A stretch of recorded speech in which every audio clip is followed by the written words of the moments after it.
আসসালামু আলাইকুম রহমতুল্লাহ। প্রিয় বন্ধুরা, আমি এই ফেসবুকের পেছনে প্রায় 2 বছর সময় নষ্ট করেছি। কেন জানেন? ভুল ভ্রান্তি কাজ করার জন্য এবং সঠিক পন্থায় কাজ না করার কারণে। এজন্য আপনাদেরকে বলছি, প্লিজ ফেসবুকে কাজ করতে চাইলে আপনাকে সঠিক পন্থায় কাজ করতে হবে এবং গাইডলাইন মেনে এবং ফেসবুকের নিয়মকানুন জেনে শুনে তারপর কাজে নামতে হবে। না হয়তো আমার মতো আপনাকেও এই 2 বছরের মতো 3 বছর, 2 বছর, 1 বছর শুধু সময় ব্যয় করে যাবেন।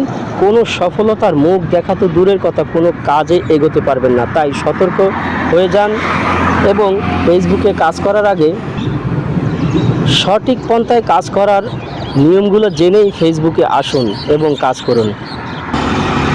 বন্ধুরা, কথাগুলো ভালো লাগলে অন্যের কাছে শেয়ার করবেন, কেননা অন্য আরেক ভাইও আমার এই সাজেশন জেনে উপকৃত হবেন। তাই সবার কাছে